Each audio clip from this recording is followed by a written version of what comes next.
অ্যাকাউন্টটা আমাদের ওপেন হয়ে গেছে। এখন আমাদের অ্যাকাউন্টের কিছু কাজ আছে, যে কাজগুলো আমাদের করার পরে আমরা এখান থেকে কাজগুলো করতে পারবো। তো এইখান থেকে আমরা ভেরিফিকেশন নাও নামের একটা অপশন দেখতে পাবো বাম সাইডে। এখান থেকে আমরা ভেরিফিকেশন নাওয়ে ক্লিক করব। সো ভেরিফিকেশন নাও ক্লিক করার পরে এখানে আমাদের কিছু ইনস্ট্রাকশন দেওয়া আছে ওয়েবসাইট থেকে। এই ইনস্ট্রাকশনগুলো পড়তে হবে যে কী কী কাজ করলে আমরা ইনস্ট্যান্ট ভেরিফিকেশন পেয়ে যাব।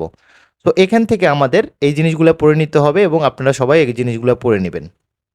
এরপরে এখানে আমরা যদি দেখি যে আমরা কী কী দিয়ে ভেরিফিকেশন করতে পারবো, NID card, passport, driving licence and birth certificate, এগুলো দিয়ে আমরা ভেরিফিকেশন করতে পারবো। যেহেতু আমি এনআইডি কার্ডের মাধ্যমে ভেরিফিকেশন করব, এই কারণে আমি এনআইডি কার্ডটা সিলেক্ট রাখতেছি। এনআইডি কার্ড সিলেক্ট রাখার পরে এখান থেকে আমাদের এনআইডি কার্ডের যে ফুল নেমটা আছে এই নেমটা আমাদের এখানে দিয়ে দিতে হবে।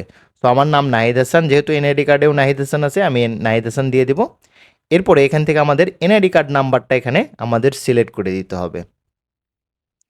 তো এনআইডি কার্ডে যে নাম্বারটা আছে আপনারা এই নাম্বারটা এখানে দিয়ে দিবেন।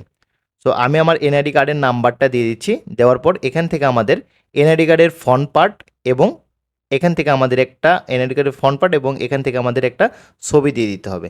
তো আমি আমার এনআইডি কার্ডের ফ্রন্ট পার্ট এবং ছবি আপলোড করতেছি। আচ্ছা, এনআইডি কার্ডের ছবি এবং আমার যে পার্সোনাল ছবি এই দুটো অ্যাড করার পরে আমরা এখান থেকে স্ক্রল করে যদি একটু নিচে আসি, নিচে আসার পর আমরা পাবো স্টার্ট ভেরিফিকেশান। তো স্টার্ট ভেরিফিকেশানে ক্লিক করার পরে আমাকে একটু ওয়েট করতে হবে। ওয়েট করার পরে এখানে আমরা দেখতে পাবো ভেরিফিকেশান আন্ডার রিভিউ, এখানে এটা কংগ্রাচুলেশন আসছে যে আমাদের অ্যাকাউন্টটা ভেরিফিকেশান হয়ে গেছে।